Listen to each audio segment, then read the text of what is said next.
sorrisão para ela, mesmo de máscara, dá um sorrisão para ela aí. Nós queremos que a presença de Jesus irá manifestar nesse lugar.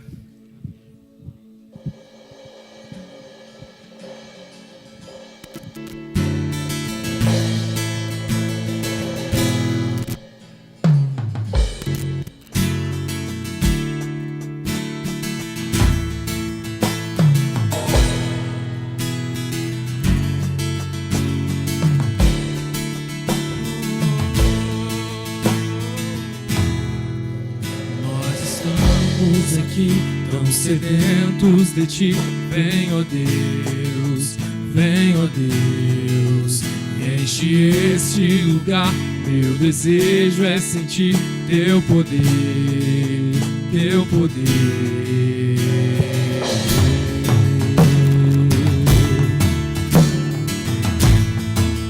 Vem, Jesus, nós estamos aqui, tão sedentos de ti, vem, ó Deus, enche esse lugar. Meu desejo é sentir teu poder, teu poder. Então vem me incendiar, meu coração é o teu altar. Quero ouvir o som do céu, a tua glória contemplar. Então vem me incendiar, meu coração é o teu altar. Quero ouvir o som do céu, tua glória contemplar.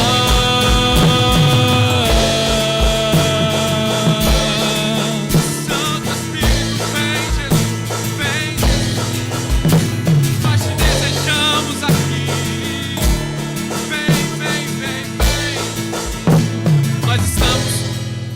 Nós estamos aqui, tão sedentos de ti, vem, ó Deus. Diga isso nessa noite. Vem, ó Deus, e enche este lugar. Meu desejo é sentir teu poder, teu poder. Então vem me incendiar, meu coração é o teu altar. Quero ouvir o som do céu, tua glória contemplar. Então vem me incendiar, meu coração é o teu altar. Quero ouvir o som do céu, tua glória contemplar.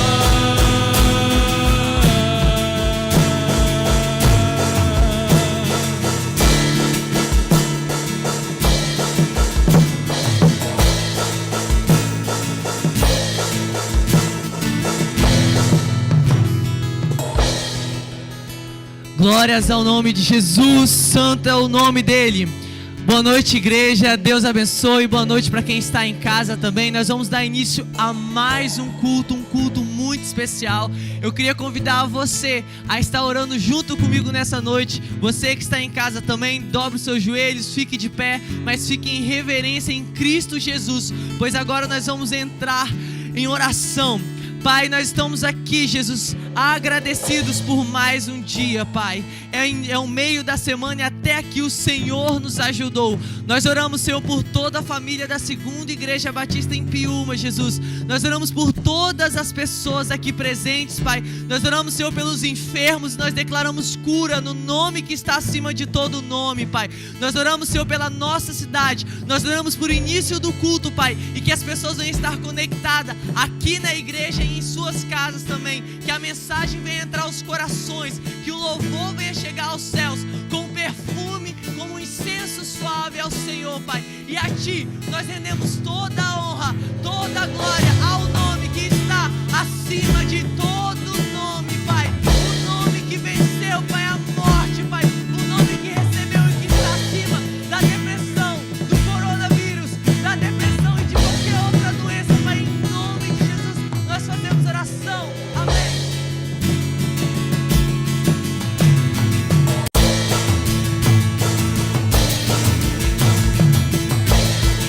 Então vem me incendiar.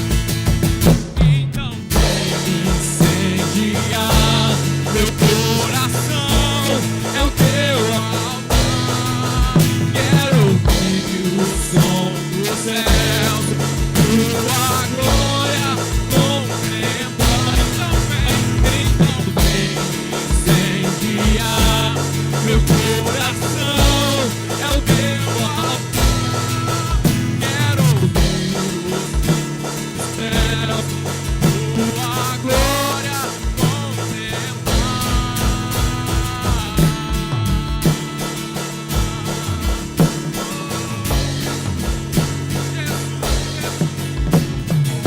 Te damos, Senhor, toda a honra, toda a glória.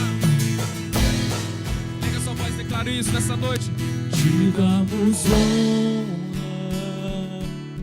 te damos glória, e teu é o poder, pra sempre, amém. Te damos honra, te damos glória, e teu é o poder.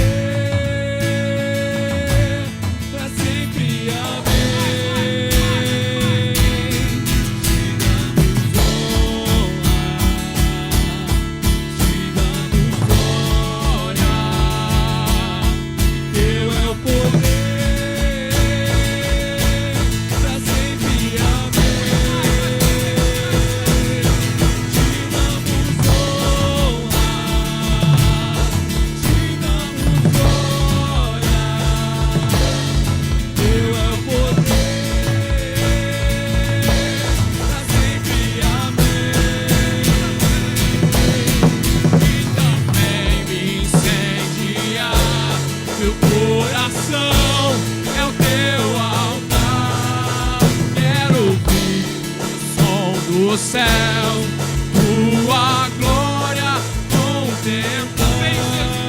Então vem me incendiar meu coração, é o teu altar. Quero ouvir o som do céu, tua glória contemplar. E Ele é o Senhor, a verdade vai sempre reinar, e terra e céus glorificam teu santo nome. E Ele é exaltado, exaltado no céu. E Ele é o Senhor, sua verdade vai sempre reinar.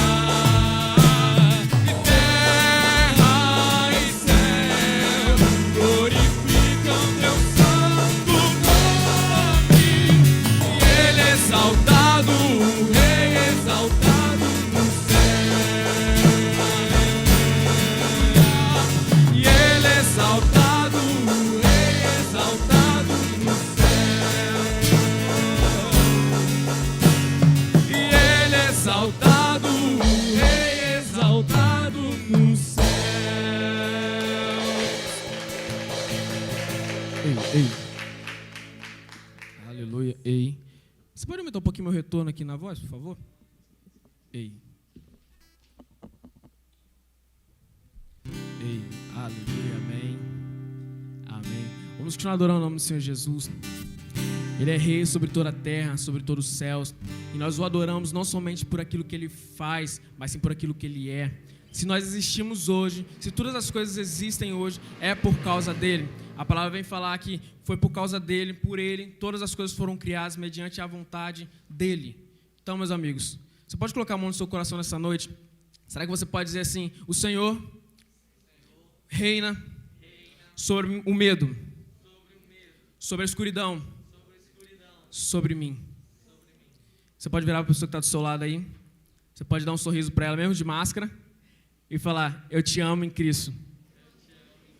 E eu creio que Jesus irá fazer grandes coisas neste lugar. Amém? Você que está aí na sua casa também, vamos adorar Jesus.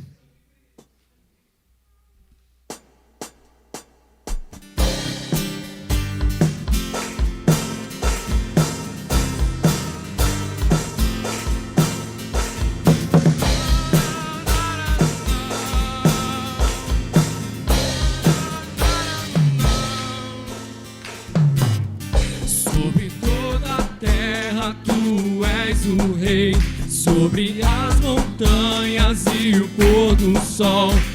Uma coisa só, meu desejo é reinar em mim. Diga! Reinar em mim com o teu poder sobre a escuridão, sobre os sonhos teus. Tu és o Senhor de tudo que sou. Vem reinar em mim, Senhor.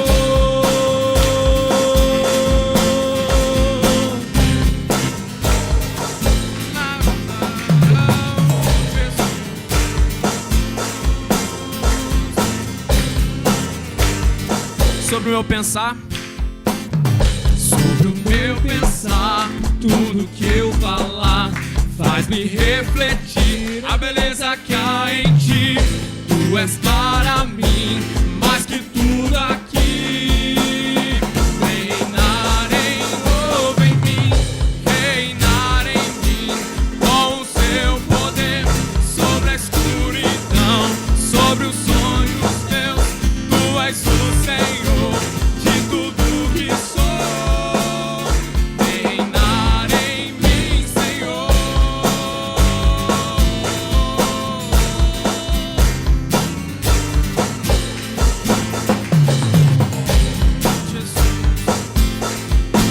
será que você pode repetir aí sobre o meu pensar? Vamos lá?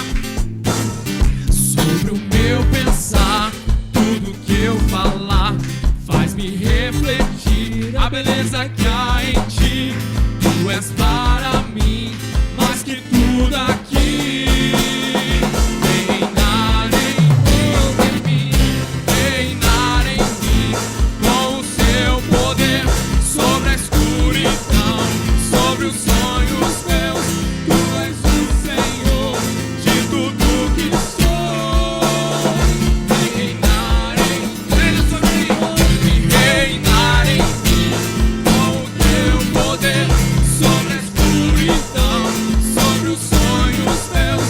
Tu és o Senhor de tudo que sou. Reinar em mim, Senhor. Reinar em mim, Senhor. Reinar em mim, Senhor.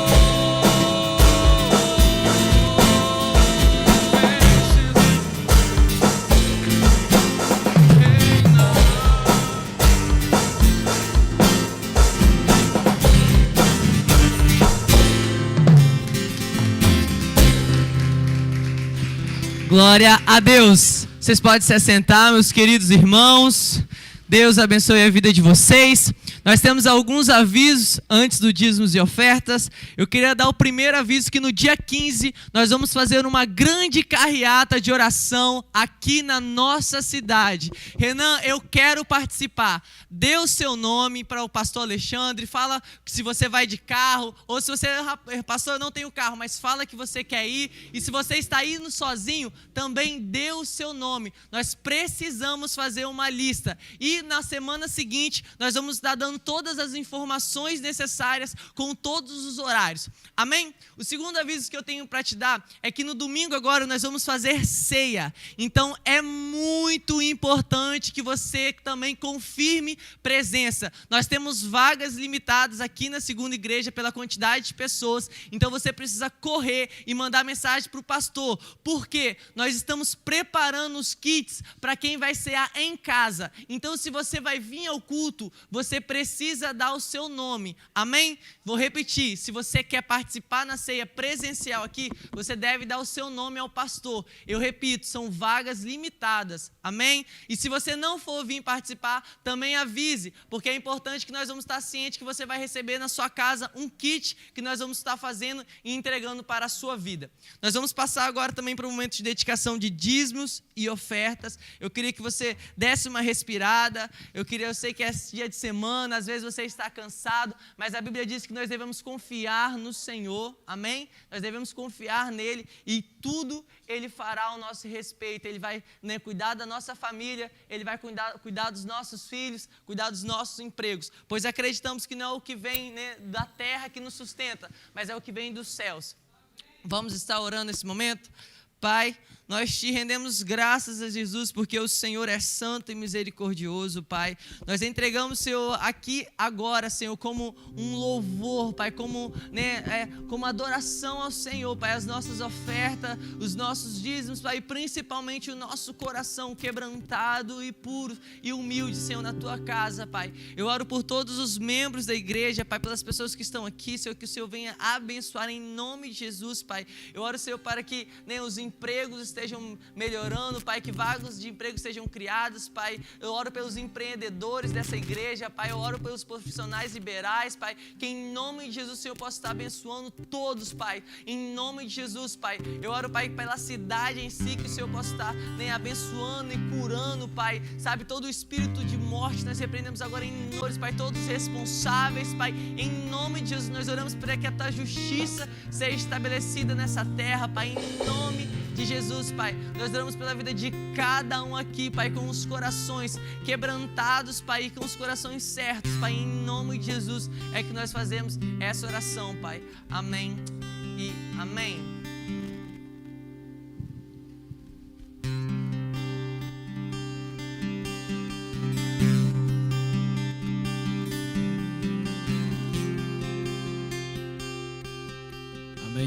Vamos continuar adorando o nome de Jesus.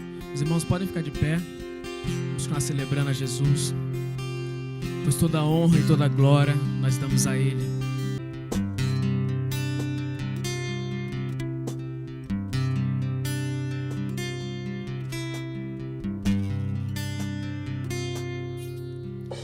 Rei dos reis, consagro tudo o que sou. De gratos louvores transborda o meu coração.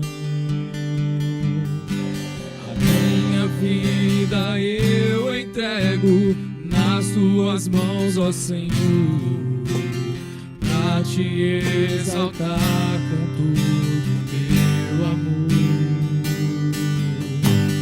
Eu Te louvarei conforme a Tua justiça e cantarei louvores, pois Tu és altíssimo. Celebrarei a Ti, ó Deus, com meu viver. Cantarei e contarei as Tuas obras, pois por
poder ao Rei Jesus e o louvor ao Rei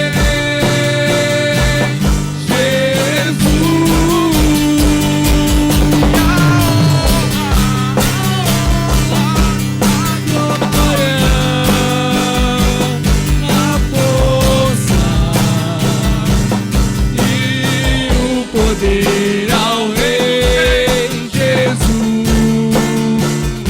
e o louvor ao Rei Jesus.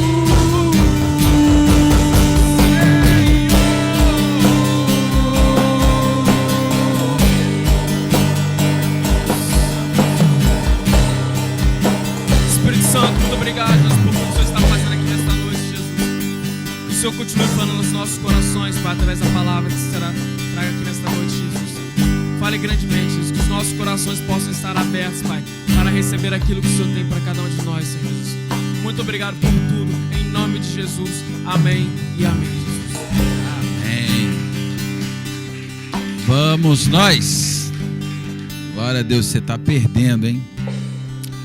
Antes da gente ir para a mensagem propriamente dita, vou pedir você que ore pelos moradores, habitantes, pelas famílias que estão aqui no Brasil, que são libaneses. Ore pelos libaneses, né?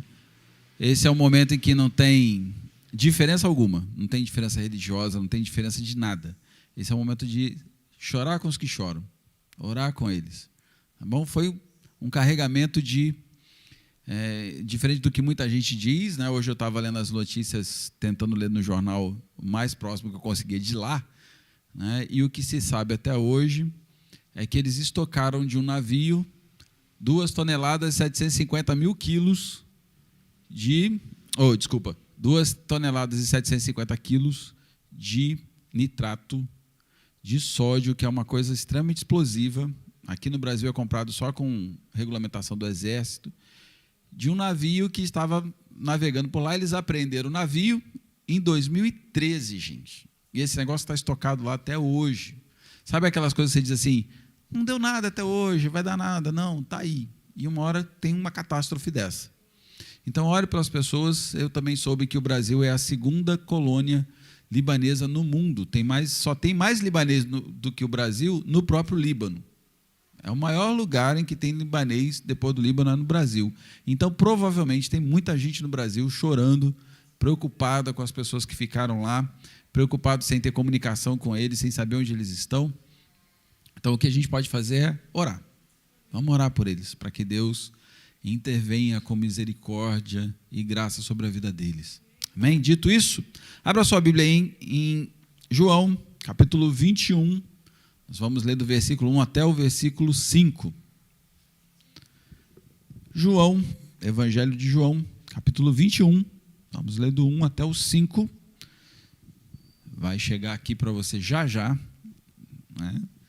São 2 monitores aqui, ó. Um eu vejo quando já chegou e já relaxa o coração, que já sei que está chegando para cá, né?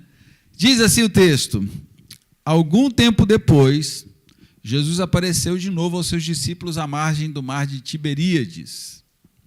Simão, Pedro, Tomé, chamado Dídimo, Natanael, que era de Caná da Galileia, os filhos de Zebedeu e mais 2 dos seus discípulos estavam juntos. Simão Pedro disse-lhes: vou pescar. E eles o encorajaram: nós vamos contigo também. Saíram e logo entraram no barco, mas naquela noite nada pegaram. Entretanto, ao clarear da manhã, estava Jesus na praia, mas os discípulos não perceberam que era ele. E Jesus lhes perguntou: moços, ou rapazes, ou galera, né? E aí, pessoal, tendes alguma coisa aí para comer? E eles responderam: não temos. Ou na versão da King James, não temos. Senhor Deus, eu quero te agradecer mais uma vez, Pai, porque o Senhor tem cuidado de nós. Obrigado porque o Senhor tem falado conosco aqui, desde que chegamos, desde que nos preparamos para vir para cá, desde que começamos a escolher músicas, a pensar na programação de culto, Senhor Deus. Eu te peço que tenha liberdade entre nós, Espírito Santo, ministra os nossos corações, tanto daqueles que estão aqui, quanto daqueles que estão em casa, Senhor Deus, de maneira que a nossa alegria seja completa, e a tua também, Senhor Deus, em nome de Jesus. Amém. João é o único que descreve o mar da Galileia, que na verdade é um grande lago de água doce, alimentado pelo rio Jordão, tem cerca de 19 quilômetros, né, de um lado e cerca de 13 do outro, né, na sua maior distância ali. É um marzão, né, é um lagão que eles chamam de mar. Só que todos chamam de Mar da Galileia. Mar da Galileia aconteceu. João fala de Tiberíades. Por quê? Porque Tiberíades é uma cidade que está na outra banda do mar. Ele está para oeste. Por isso que é engraçado, né? Do mar, está no lado leste do mar, o mar é meio complicado, só vai ter outro país do outro lado, né? Não tem uma cidadezinha do outro lado do mar. Então ele está lá. Do outro lado, a oeste, que ficava Tiberíades, o judeu não costumava frequentar, porque essa cidade que foi construída em memória lá, em honra de Tibério César, ela tinha uma influência muito grande do povo grego, com seus vários costumes, tanto da mitologia grega, ou seja, dos deuses gregos, dos cultos gregos, da fala grega, de um monte de coisa que acontecia ali, que o judeu dizia assim, para mim não dá não. Então eles não costumavam ir para Tiberíades. Por conclusão, Tiberíades não era um lugar em que você ia encontrar o pessoal conhecido. Era um lugar mais retirado. Era um lugar que talvez você encontrasse alguém lá. É mais ou menos como a gente vai aqui em Piúma, em algumas praias, diz assim, se você quiser fugir do povo, você vai para determinado lugar, que lá não vai quase ninguém. Se você pegar as praias daqui da ilha, vai todo mundo. Então, tem os lugarzinhos, né, que você não encontra muita gente, não. Tiberíades era um desses. Então, ao invés deles irem para o lugar que todo mundo badalava, eles foram para um lugarzinho mais retirado. E o Mar da Galileia, ele foi palco para eles de várias coisas fantásticas, sobrenaturais, milagrosas. Foi palco, por exemplo, da travessia de Pedro, ali no mar. Foi palco da tempestade, que Jesus manda passar para o outro lado do mar, e tem a tempestade. Foi na beirada dele ali que houve a multiplicação dos pães. Depois eles entram no barco e vão para o outro lado e tem a tempestade. Nesse Mar da Galileia, os discípulos experimentaram coisas que nenhum rabino da época havia experimentado. Eles viveram coisas que ninguém viveu. Nenhum rabino daquela época viu multiplicação de coisa alguma. Nenhum rabino daquela época conseguiu ver multiplicação de peixe. Nenhum rabino daquela época conseguiu dar ordem para os demônios eles saírem, com a autoridade que Jesus dava. Nenhum daqueles rabinos da época conseguiu sair de 2 em 2 e orar e ver os enfermos sendo curados, mãos tortas voltando ao lugar, as coisas todas acontecendo. Por quê? Porque Jesus veio estabelecer um momento novo de sobrenatural. Isso tudo aconteceu no Mar da Galileia. Só que agora, Jesus estava para trás. Acabara de ser morto. Jesus tinha passado. Tem uma brincadeira antiga, acho que alguns aqui já devem ter experimentado, que era quem vai ao ar perde o lugar. Muda de nome em vários lugares, né? Quem vai ao ar perde o lugar, quem vai ao vento perde o assento, quem vai à roça perde a carroça, que era uma brincadeira que a gente sentava em círculo.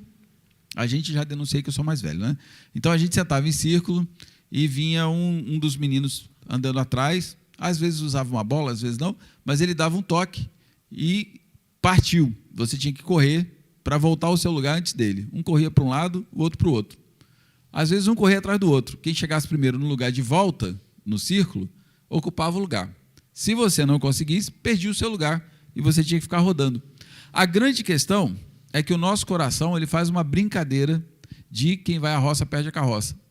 Quando Jesus sai, alguma coisa toma o lugar. Não fica estacionado ali, reservadinho, um lugar para Jesus. Se ele saiu, alguma coisa toma o lugar. Quando os discípulos estão lá e examinam o sepulcro eles veem as notícias, eles vão lá no lugar e não encontram mais o corpo de Jesus. E Jesus aparece a alguns deles, mas não aparece a outros. E depois começa a estar um intervalo em que nada acontece. Jesus não toma poder, Jesus não estabelece ninguém para continuar o ministério dele, Jesus não dá um jeito no Império Romano, Jesus não faz mais nada, ele some. Quando ele some, os discípulos estão reunidos e Pedro faz a seguinte declaração: eu vou pescar. Qual é a declaração de Pedro nas entrelinhas? Pedro está dizendo assim: Jesus já foi, outra coisa vai tomar o lugar dele. Que outra coisa toma o lugar de Jesus no coração de Pedro? Eu vou voltar a fazer o que eu já fazia antes. Uma vez preguei aqui sobre esse conflito que tinha com Pedro, porque Pedro negou Jesus, Jesus reaparece, mas não briga com Pedro, mas também não fala com Pedro, se dirige aos outros discípulos, mas não fala com ele. Já preguei sobre isso aqui um tempo antes, mas o fato é que nesse momento aqui, Pedro desistiu de Jesus. Outra coisa começou a tomar o lugar, outra coisa começou a se estabelecer. Parece que a vida parou, a vida com Jesus parou, ficou lá para trás. Jesus foi o camarada que fez, Jesus foi o camarada que a gente viveu, Jesus foi o camarada que ministrou isso, ministrou aquilo, mas tudo está no passado. Jesus parece que agora ele não faz mais nada, porque agora as coisas entraram numa parada forçada. A crucificação de Jesus, a morte de Jesus, foi uma parada forçada, todo mundo parou. Aquilo que vinha andando, o ministério que vinha embalando as multidões, parou. Aqueles projetos pararam. Aquela coisa de vamos dominar o mundo, vamos estabelecer um novo reino. Né? A recepção de Jesus em Jerusalém se dá 7 dias antes da sua crucificação. Quando ele entra, e tem aquela aclamada, né, que os católicos aqui continuaram, né, com a tradição da festa de ramos, de receber Jesus com os ramos de palmeira, era uma saudação normal para o rei físico. Né? E era normal que se usasse Baruch Hashem, bem-aventurado ou bendito seja o que vem em nome do Senhor, e atiravam lá as palmeiras e faziam isso, e Jesus entra num jumentinho que muitos interpretam como sinal de humildade, mas que a Bíblia todinha no Antigo Testamento diz que um jumentinho branco era sinônimo de riqueza.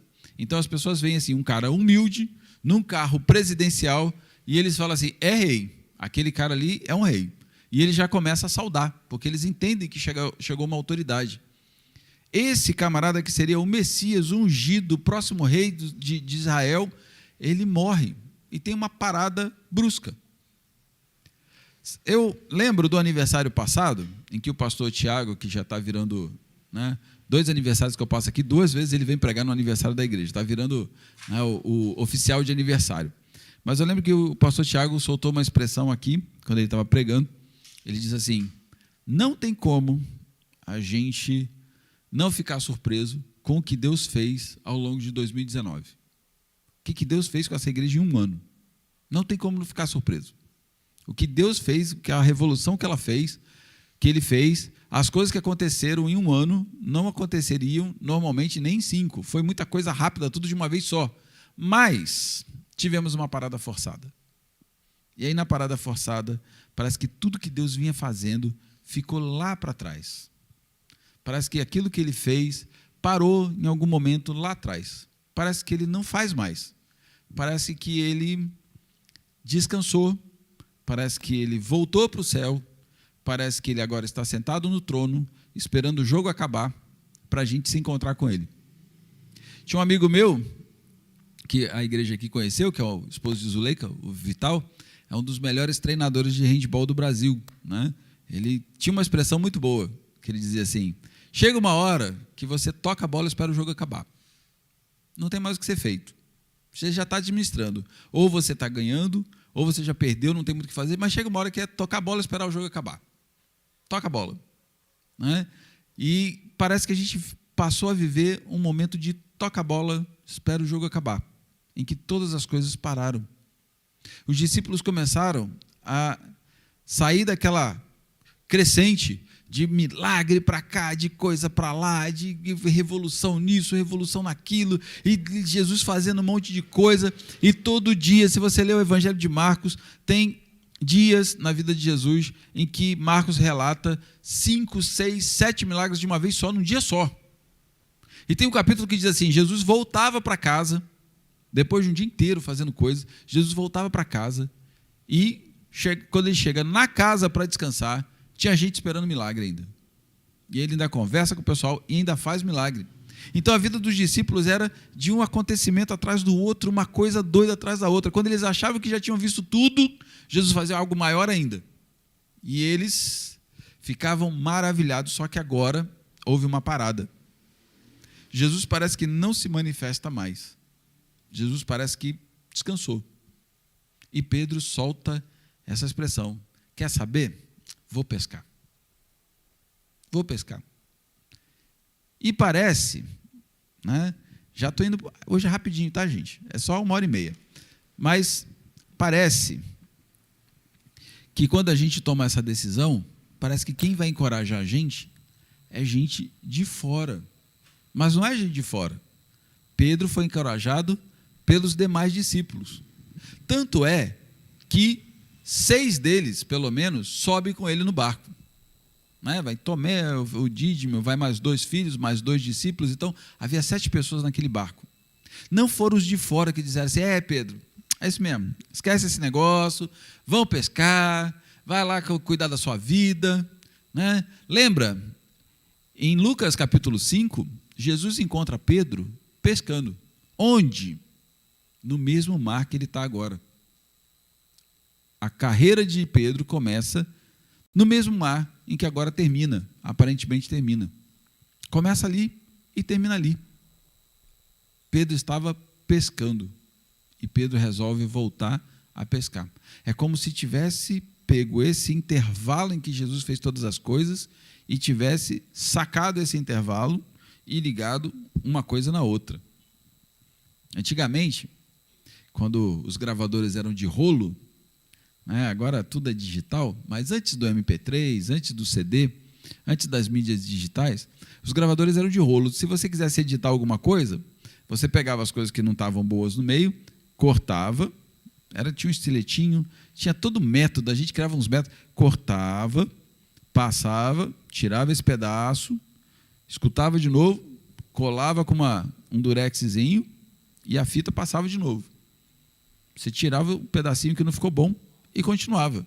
E em vídeo também era assim. Você olhava quadro a quadro e, olhando quadro a quadro, tirava os quadros que não interessavam, cortava, juntava de novo, passava lá no projetor, deu certo, continuava.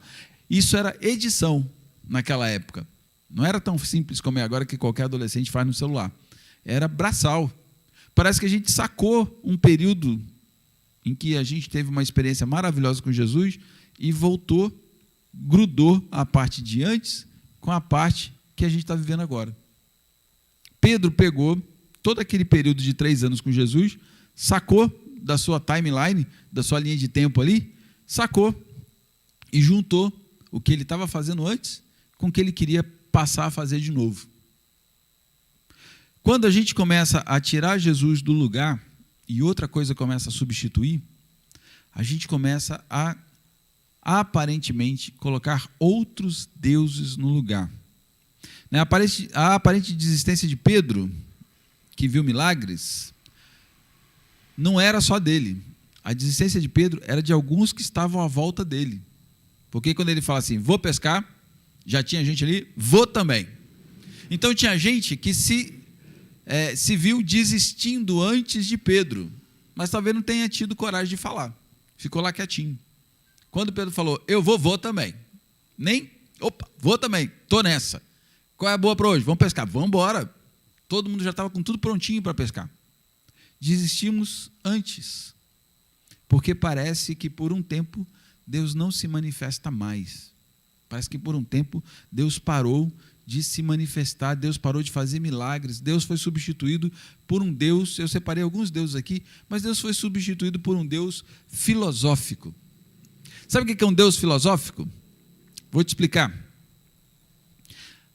Na cultura grega, os gregos foram praticamente os pais da filosofia. Filosofia, no original, philos é amigo, sofia é sabedoria. Então, um filósofo é um amigo da sabedoria. O philos é aquele amor de amigo. Então, ele é amigo da sabedoria. Os gregos inventaram mais ou menos a filosofia e começaram a raciocinar. E a filosofia, que é a livre manifestação do pensamento, é pensar sobre tudo o tempo todo, chega numa encruzilhada. De onde viemos, para onde vamos, quem é Deus? Então, a filosofia começa a definir um tipo de Deus filosófico. Por exemplo, eu separei alguns aqui. Olha, Platão diz assim: Deus é verdade e a luz é sua sombra. Que bela definição de Deus, não é? Deus é verdade e a luz é a sua sombra. Tomás de Aquino, também chamado de São Tomás de Aquino pela Igreja Católica, né? De Deus nós sabemos que existe, que é a causa de todos os seres e que é infinitamente superior a tudo. Que bela definição de Deus. Deus é infinitamente superior a tudo, Ele existe, Ele é um Deus que é causador de todas as coisas, né? Tomás de Aquino falava assim: Deus é o causador de todas as coisas, não existe coisa que não tenha sido causada por Ele. E aí, tanto Platão quanto Tomás de Aquino, eles usavam uma coisa chamada metafísica. Eram uns caras que usavam uma coisa chamada metafísica. O que é metafísica? Antes da coisa acontecer, ela tem um potencial. Então, assim, né, lembra? Acredita no teu potencial. Você ainda não fez, mas você tem um potencial de fazê-lo. Então, quando a coisa é feita, ela se transforma em fato. Então, de Deus emana todo o potencial para as coisas na terra. Voltaire, que é um outro filósofo famoso, mas não era grego, diz o seguinte: se o homem fosse perfeito, ele seria Deus. Quer dizer, Deus é perfeito. Mas não sei se você já notou uma coisa nessas definições filosóficas de Deus, é que Deus, Ele é muito bom, mas Ele é muito longe, Ele é muito vago, Ele é muito impessoal. Desculpa. Ele é muito impessoal. Ele é um Deus distante, bonito, legal de se falar. Usamos umas palavras, não toque na minha Bíblia, que eu acabei de tossir na mão. Não toque na minha Bíblia. Né? Mas Deus é um Deus bonito de se falar, que se usa umas palavras diferentes, legais, mas Deus é distante. É um Deus que não faz coisa alguma. É um Deus que a gente pode se debruçar aqui sobre a Bíblia, ler sobre Ele, entender sobre Ele, fazer estudo bíblico, fazer conferências bíblicas, fazer rodas de debate bíblico, mas Deus, esse Deus filosófico, Ele não faz absolutamente nada demais. Nada demais. Ele criou, mas Ele criou o quê? Todas as coisas. E o que Deus é para você? É um Deus que Ele é capaz de criar qualquer coisa. É um Deus gerador de todas as coisas. É um Deus que tem o universo na palma. Mas o que Ele é para você? É um Deus que não tem relacionamento pessoal. Quando Jesus sai de cena, que era o próprio Deus em forma humana, o Deus que a gente crê passa a ser um Deus impessoal. Um Deus impessoal é o Deus que até o diabo crê. É esse Deus do crente. É um Deus que qualquer um crê. É um Deus que qualquer um vai sentar com você para falar. O que é Deus? Deus é... Deus te abençoe. Deus é um Deus que é tudo para mim. Quando alguém começa a definir o que é Deus para você? Deus é tudo para mim. Você pode ter certeza, quase que absoluta, que o relacionamento dele já está ficando distante de Deus. O Deus pessoal começa a ser substituído por um Deus filosófico. Um Deus que é tudo, que é criador de todas as coisas, que é sustentador de coisas. Pastor, isso não é teológico? É teológico. Mas esse Deus ainda não é pessoal.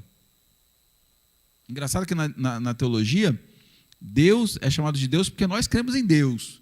Mas na teologia, ele é chamado de divindade. Se aproximar da divindade, Deus não é chamado de Deus. Ele só é Deus quando ele se torna Deus pessoal para mim. Então eu troco o nome divindade por Deus. Deus é criador e sustentador de todas as coisas. Deus é eterno. Mas Deus é um Deus que me ouve. Ele sabe dos meus detalhes. Deus é um Deus que eu não comecei a falar. E Ele começa a resolver o problema que eu acho que tenho. Quando Jesus começa a sair de cena, nós vamos substituindo Deus por um Deus filosófico, parece que ele não faz mais nada. A vida ficou confortável, né? O segundo Deus é um Deus conveniente. A vida ficou confortável, a gente assiste o que quer de Deus quando quer. A gente começa a conversar com Deus e se já deu a minha hora, eu paro de conversar com Deus e continuo quando for conveniente. Eu continuo no dia seguinte. Eu continuo escutando Deus no carro enquanto eu dirijo. Né? Enquanto eu dirijo, eu escuto um pouquinho de Deus. Aí, se não der tempo, eu volto um pedacinho daquilo que ele estava falando e depois eu concluo. Deus virou conveniente. Deus não é mais aquele em que a gente para tudo que está fazendo e que sai do lugar onde está e vai até o lugar onde ele se encontra. Deus não é mais aquele Deus que gera em nós o desejo de botar uma roupinha, de sair da nossa casa, de ir até onde ele está e se encontrar com aqueles que também o adoram, para a gente fazer um barulhão para ele, um louvorzão para ele. Porque Deus agora é conveniente. É melhor, né? Eu sou politicamente correto, eu não estou te empurrando para vir para a igreja. Não é disso que eu estou falando. Não estou dizendo para você que você tem que estar aqui. Eu estou dizendo que, de repente, Deus está se tornando um Deus conveniente. Um Deus em que você faz um pedido. Antigamente a gente ligava, falava com a atendente dos pedidos. Agora estão nos convencendo que a melhor coisa é não falar com ninguém. É só baixar um aplicativo, dizer o que eu quero, escolher com as fotos, clicar e mandar para ele. Quando eu estava no sábado à noite, eu me encasquetei com uma pesquisa, e eu estava sábado à noite tentando achar essa pesquisa na íntegra, né? Ela inteira para eu trazer para domingo de manhã, me encasquetei com ela e estou procurando aqui, procuro dali, e liguei para um pastorzão, que já pregou aqui também, que lá era do Mato Grosso, agora é de São Paulo. Eu falei, Fabrício, eu lembro que você tinha postado um gráfico dessa pesquisa assim, você ainda tem ele por aí, tarará, tarará. E depois eu olhei e falei assim, cara, eu estou fazendo igual Deus, eu não disse boa noite, eu não perguntei como é que você está, eu já comecei pedindo. Deus ficou conveniente. A gente não quer mais saber como é que Deus está, como é que Jesus está, se Jesus está bem. A gente não começa a oração dando bom dia, Jesus. E aí, Jesus, como é que você está? Jesus, eu quero dizer que eu continuo te amando hoje. Eu estou muito grato pelo que o Senhor fez ontem, pelo que o Senhor fez hoje. A gente já entra na conveniência. Jesus, é 2 desses sem molho, esse daqui com pouco ketchup, esse daqui com não sei o quê, e esse aqui bem gelado, mas assim, diet. Esse aqui é o que eu estou já me alimentando demais. E traz. E se Jesus começa a demorar, você já olha o número de estrelinhas de Jesus e já vai dizendo assim, ó, vai levar 2 estrelinhas no máximo, porque está demorando. Falou que entregava em meia hora, está demorando agora, já são quase 1 hora. Eu preciso dormir, amanhã eu acordo cedo, eu tenho minhas coisas para fazer e Jesus não responde. Deus virou um Deus conveniente. Deus está virando um Deus que ele sacia os meus desejos. Certo pensador disse uma vez que Deus não se compromete em satisfazer os nossos desejos, mas as nossas necessidades, porque nem todo o universo seria capaz de satisfazer as necessidades de um único homem. Deus não se compromete a satisfazer os seus desejos. Nem todo o universo seria capaz de satisfazer os desejos de um único homem. Nós não temos freio para aquilo que desejamos. E a gente deseja cada vez mais, e se for confortável, cada vez mais. Jesus foi substituído, Deus foi substituído por uma conveniência. Antes eu ficava aqui até às 9h30 e saía daqui, caramba, era a minha única oportunidade de falar com Deus, de agradecer a Ele pelo que foi essa semana. Mas agora eu assisto 20 minutos de culto. E olha que nós enxugamos, o culto agora leva cerca de 1 hora, não 1h30, porque o tempo das pessoas em casa é diferente. Nós enxugamos muito. Estamos aqui agora, eu prego sempre correndo contra o relógio. Mas agora a gente que assistia 1h30, a gente assiste a 20 minutos. A gente pula o louvor quando não gosta, a gente pula a abertura da mensagem, só foca o principal, ou a gente assiste uns minutinhos e fala assim, terça-feira eu continuo. Amanhã eu vejo de novo, quinta-feira, na hora que der, aí eu volto mais um pouquinho, termino. A gente não tem mais uma preocupação em ir até onde Deus está, para ouvir dele o que a gente precisa. A gente quer que Deus venha onde nós estamos, fale conosco como estamos e pelo tempo que a gente acha que Ele deve falar. Quando a gente enjoar do que Ele está falando, a gente só dá um pause ou, né, para a maioria dos telefones dos mortais que não tem iPhone, a gente clica naquela bolinha do meio e derruba tudo, cai tudo. E a gente vai fazer outra coisa com o telefone. Deus virou conveniente. Quando Deus sai de cena, quando Jesus dá uma parada, quando a gente está nesse momento de não vai para cá nem para lá, a gente substitui Deus do presente pelo Deus das lembranças. Você já viu gente que quando vai dar testemunho fala assim: lembro como se fosse ontem. Oh Deus, era verão de 1976, eu tinha acabado de comprar um carro. Os testemunhos estão lá em 76, em 58, quando nem rádio existia, quando a televisão não funcionava. Tem gente que tem testemunho. E aí, o que Deus fez para você? Deus é maravilhoso. Porque quando morreu meu primeiro filho, nossa, você perdeu o filho. Ah, não, eu perdi o filho, mas era assim, nos anos 60, ele estava com 20 anos. Está tudo lá para trás. Deus vai ficando como Deus das lembranças. Lembra do caminho de Emaús? Gente, você não sabe o que aconteceu. Olha, aquele Jesus que ia mudar as coisas, agora... Né, tinha uma música do Cazuza que dizia, aquele rapaz que ia mudar o mundo, agora assiste a tudo de cima do muro. Parece que aquele Jesus que ia mudar tudo, parou de fazer. E a gente fica comentando de como a igreja era legal, de como as coisas funcionavam bem, de como Jesus fazia, de como eu conseguia orar um tempão com ele. Ontem a minha filha, antes de dormir, falou assim: pai, é verdade que tem gente que ora 24 horas, assim, a mesma oração? Eu falei, é. Eu falei, eu ainda não consegui ficar direto 24 horas, não consegui não. Eu consigo ficar um tempo, mas não consigo ficar 24 horas. A mesma oração? Eu falei, é. Você consegue ficar conversando comigo até que horas? Até a hora de eu dormir. Então, tem gente que consegue ficar conversando com Deus até a hora de dormir. Separa um tempo e fica com Ele. Quando você olha, já passou 1 hora, você está conversando, 2 horas já está conversando, mas agora a gente não tem tempo. A gente fica assim no...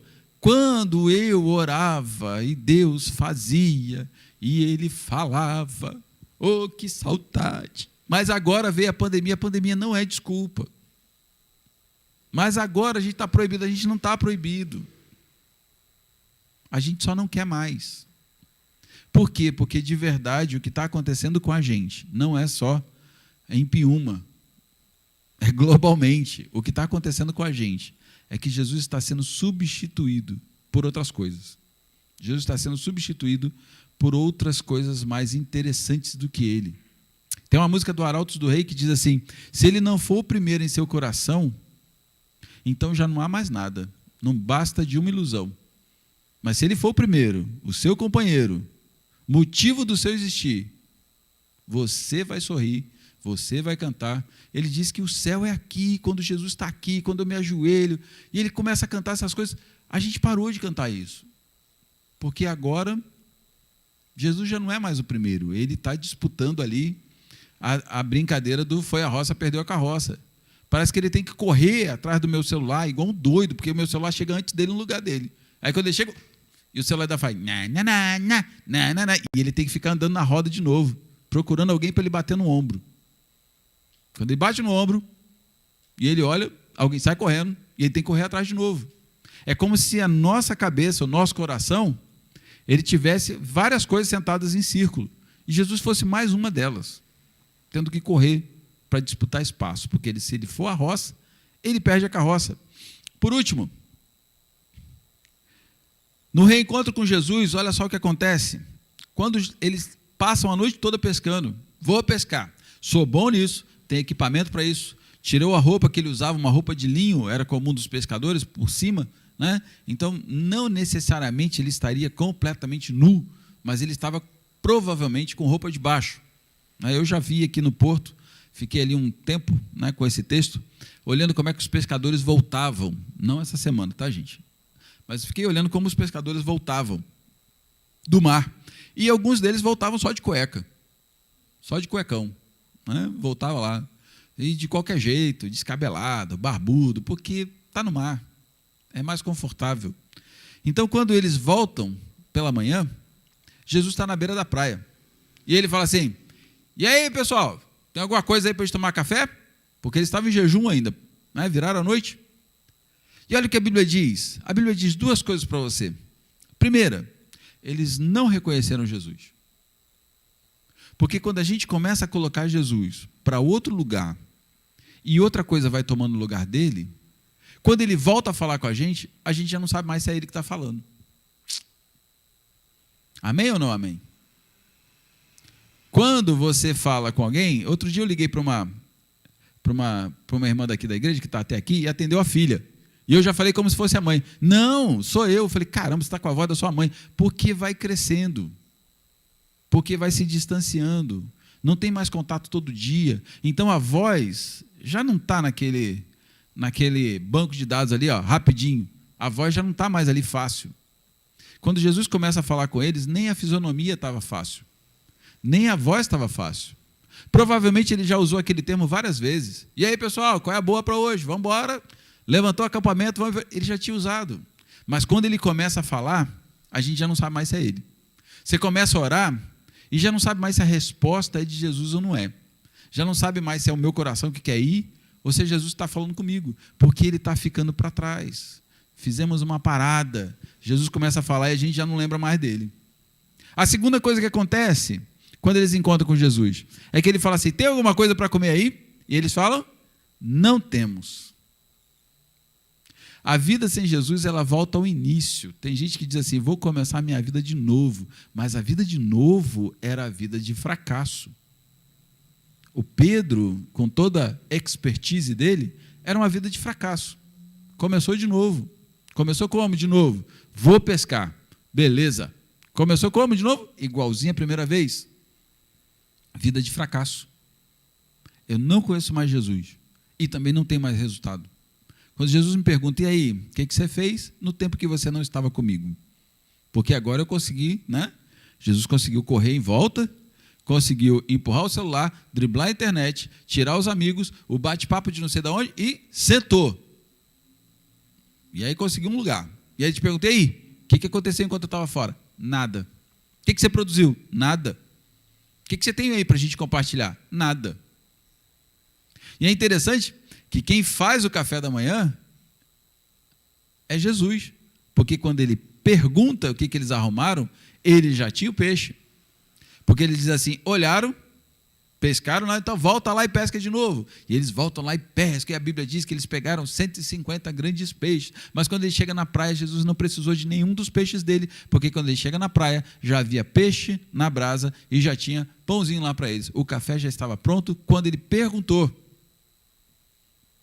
Quando Jesus sai e outra coisa toma o lugar, a gente tem que estar já ciente, esperando, tranquilão, que vai vir o fracasso, vai vir a sensação da distância e vai vir a frustração de usar toda a energia que tem, de usar todas as habilidades que tem e não conseguir pescar nada.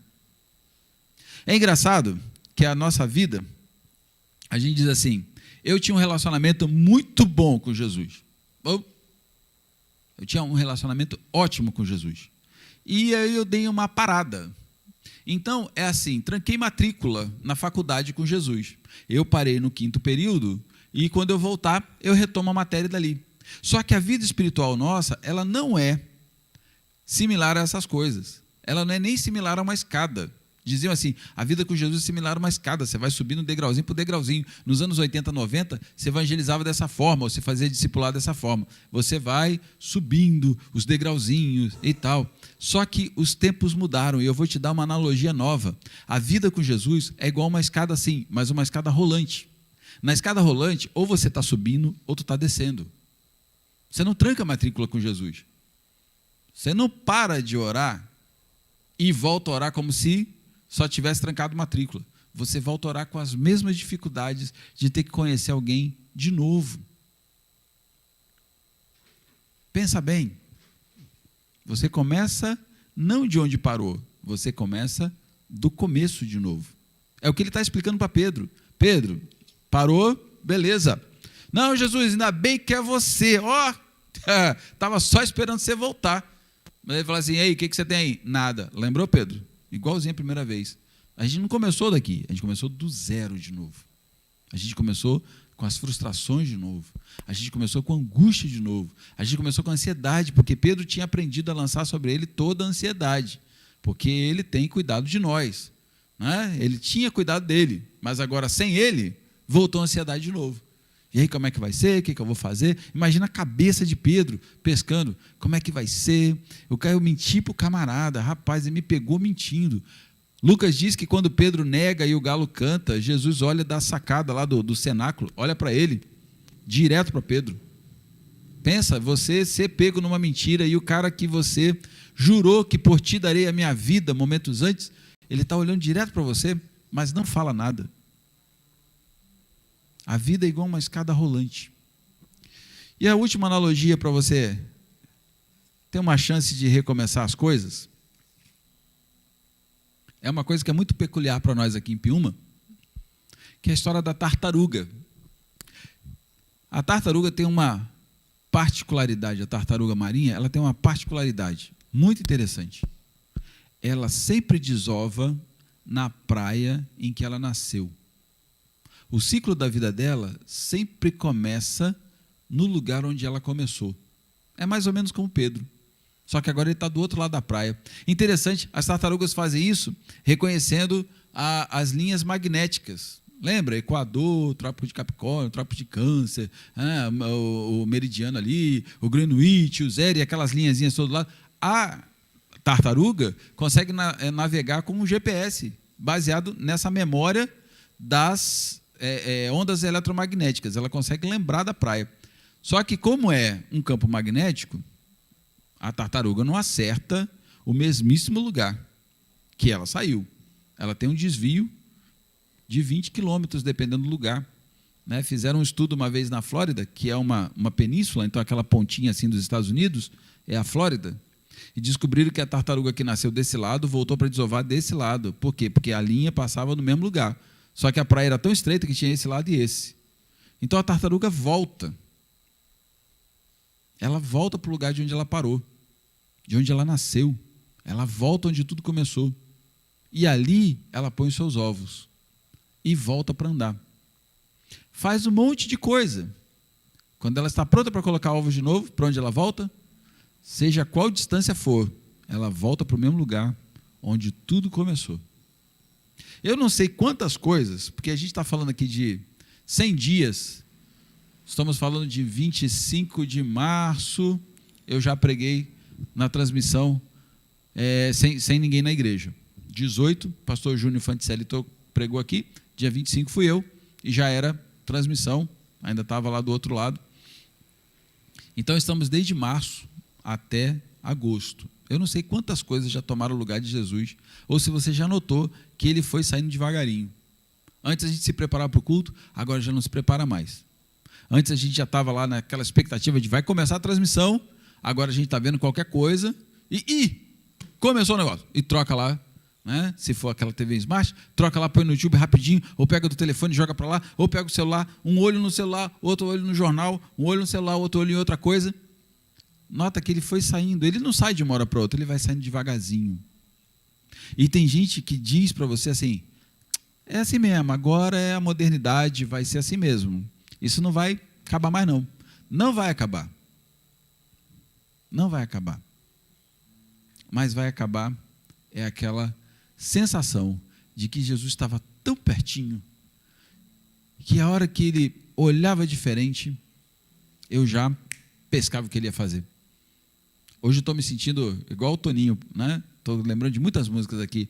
O Jesus Adrián Romero é um cantor mexicano, ele tem uma música muito interessante, ele diz assim, eu quero estar tão perto que eu possa te tocar, e um sussurro seu eu já consigo escutar. Eu quero estar pertinho de você, quero estar tão perto. Lembra quando a gente andava pertinho de Jesus, que Jesus parece que ele falava assim, vai para a esquerda, e a gente já ia para a esquerda, a gente já escutava. Agora Jesus precisa berrar na praia, e quando ele berra, a gente escuta e fala assim, quem é? Esse cara está berrando para mim, essa hora da manhã. Quero saber se tem café. Tem nada não, filho. Não tem nada não. Tem nada aqui não. Provavelmente responderam, já que não reconheceram que era Jesus, quando a gente responde e não quer dar dinheiro para o pessoal que pede na rua, eles falam, tem nada aqui não, tem nada não.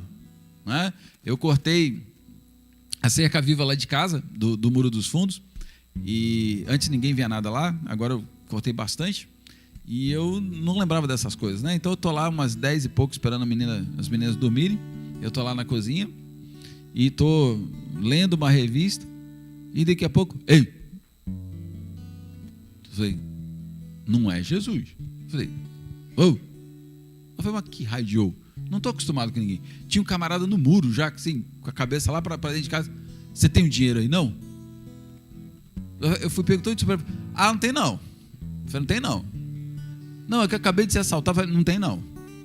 Né? Depois eu fiquei assim, a chance dele ser assaltado num trevo que nem existe aqui para trás é mínima, né?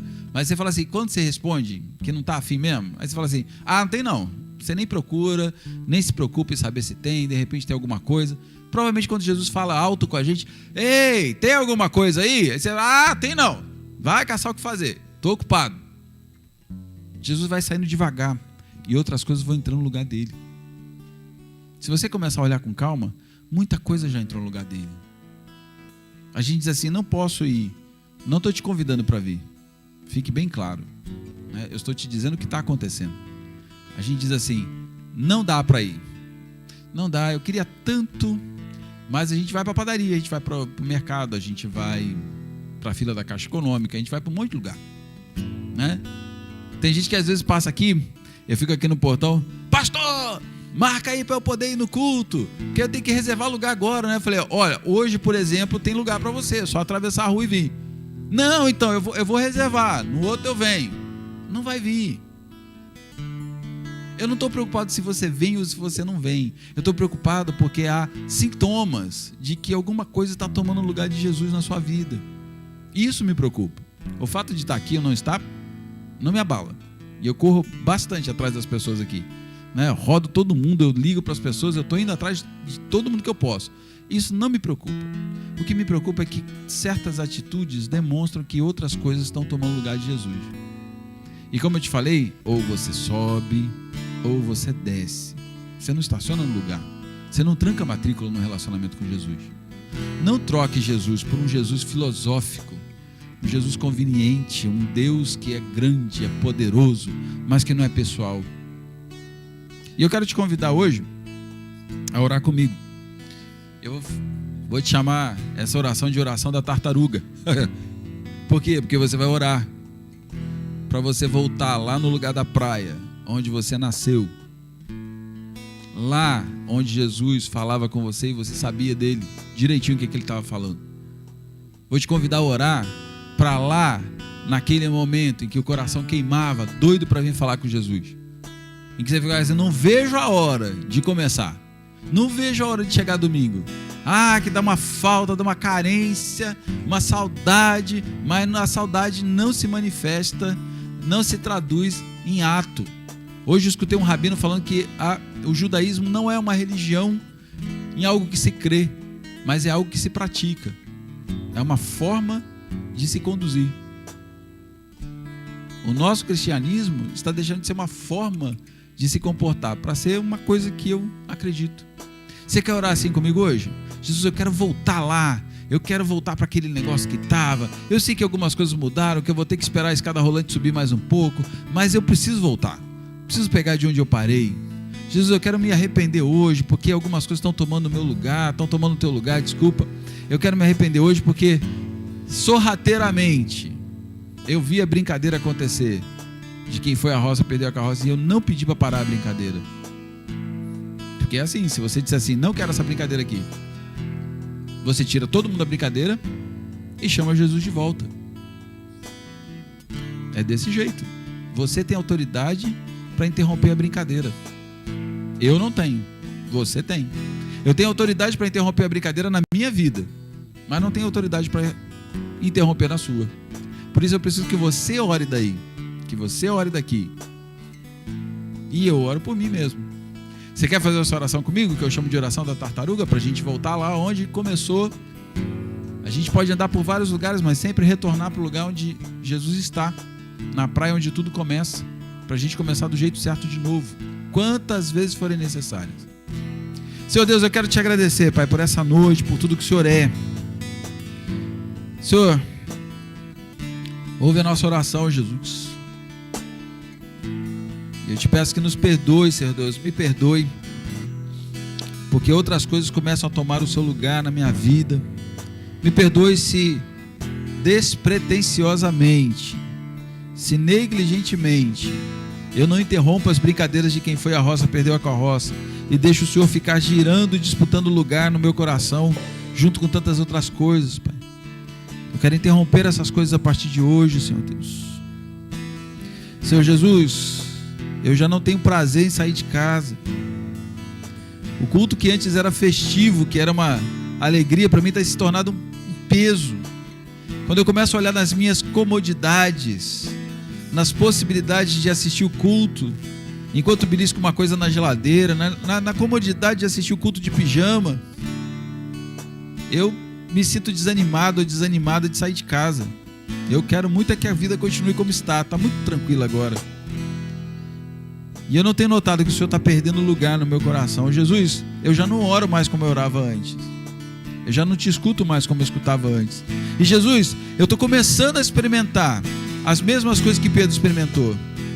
As coisas parecem que já não andam como andavam antes, as coisas já não frutificam como frutificavam antes, as coisas já não se fortalecem como fortaleciam antes. Eu começo a experimentar as frustrações de antes, eu começo a experimentar o peso de antes. E eu estou entendendo essa noite que isso é um sintoma de que o Senhor está ficando na praia e eu estou indo cada vez mais distante.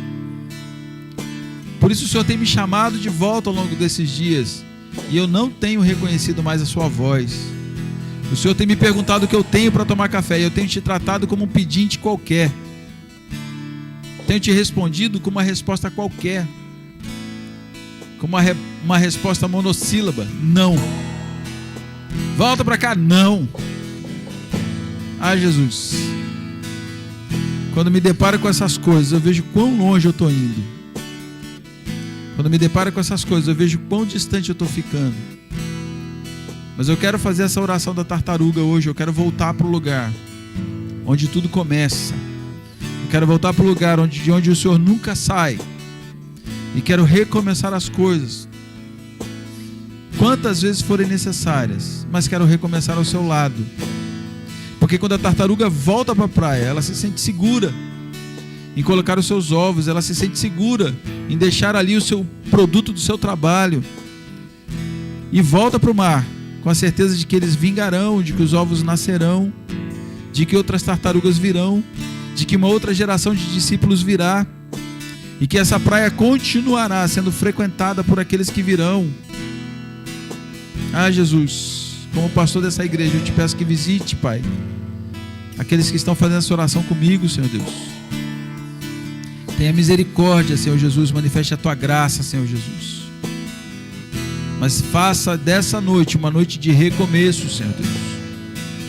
Faça dessa noite uma noite de reencontro, Senhor Jesus.